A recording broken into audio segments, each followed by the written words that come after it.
Welcome to Rethink Rich Now, your place for inspired thinking about life, love, and wealth.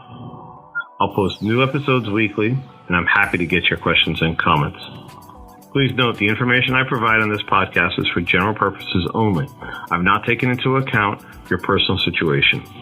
Do your own research and talk to your own advisor to make decisions in the area of personal financial planning. Please like and subscribe to this podcast. Future episodes will cover lots of topics. My objective is to provide the information you need to start your journey towards financial success, however you define it. We've discussed some of the basic concepts that will be important to you as you work to truly understand what it is to invest and why investing makes any sense at all. No conversation, however, about investing would be complete without talking about the government and getting their due. You've got to take taxes into consideration in the structure of your investments and the type of investments. However, don't make the mistake that a lot of people make. They get stuck on the minutia of taxes, and that keeps them from investing.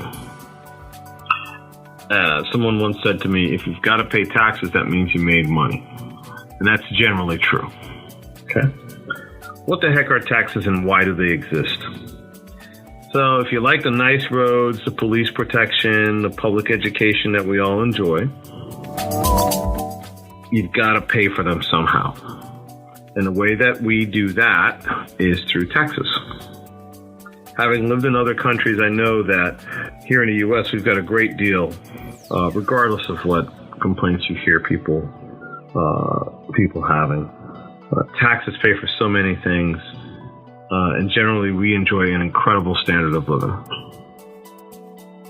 So when you consider your investments and your expected returns, just think of your initial investment minus any costs in executing that investment. So nowadays, generally, there aren't very many trading fees in publicly traded securities. But if you bought a private investment, there might be some fees involved with that. So subtract that from your initial investment. And then, of course, subtract any taxes that might be due on the returns from those investments. And then you get your net return. There are a bunch of different tax categories, and I'm just going to briefly go over them here. One that we hear a lot talked about today in government discourse is capital gains and losses. So what are capital gains and losses? It's the difference between what you paid for an investment and what you later sold it for. If the thing you bought rose in value over time, it's a capital gain. If the thing you bought declined in value over the time that you owned it, it's a capital loss. And in the world of tax preparation, one can offset the other. Okay, so that's just something to keep in mind. I'm not trying to make you a tax expert here. Other key terms. So we talked about capital gains and capital losses. However, those can be further narrowed down to long and short-term capital gains and losses. So a long-term gain is a gain or loss that is actually realized, which means that you sold the investment on something that is held more than 12 months. Short-term capital gain or loss is a gain or loss on something that's held for less than 12 months, typically. Another term you're going to hear mentioned a lot is cost basis. This is the price you paid for the investment, including any costs of making the acquisition and any subsequent additions to your capital. So if you bought a building and you paid a broker, well, the building's cost plus the brokerage fees are part of your cost basis.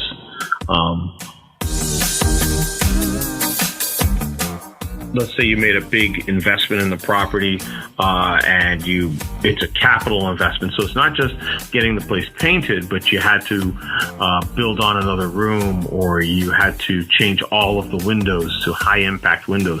Those are all capital expenditures, and they add to the principal in the property. So your cost basis would actually go up from those investments. Okay, so just something to think about. Let's say you have a gain on an investment. The government's always going to want some of that gain under the regimen of their capital gains taxation.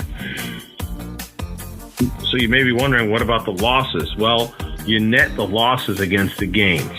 So here's an example. Let's say you buy two houses for $100,000 each. One is in a neighborhood whose property values are going up. Let's call that home A. And the other is in a neighborhood where the property values are declining. That's home B. After 24 months, you sell both homes. Home A sells for $130,000, a capital gain of a long-term capital gain of $30,000, and home B sells for $80,000, the long-term capital loss of $20,000.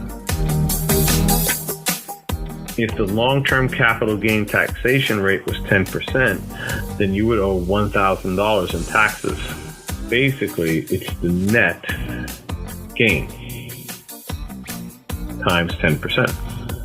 If you had sold the homes one day short of 12 months of holding them, under U.S. tax code, you would have had to pay taxes at your ordinary income rate, which is typically higher than the capital gains rate. Okay, so these are just some of the things you've got to think about when you're investing, only because it reduces the return. You don't want to be frequently trading inside of a taxable account, but obviously it's something that you want to talk to your tax consultant about. In future episodes, we're going to talk a little bit more about taxation and how that works with regards to your investments. Again, this podcast is intended for general education on personal financial management and investments. I'm not taking into account your particular situation, and nothing that I've said here should be considered as investment advice. Do your own research and make your own decisions regarding your financial situation. Like and subscribe and turn on notifications so you see when the next episode drops. Thank you very much.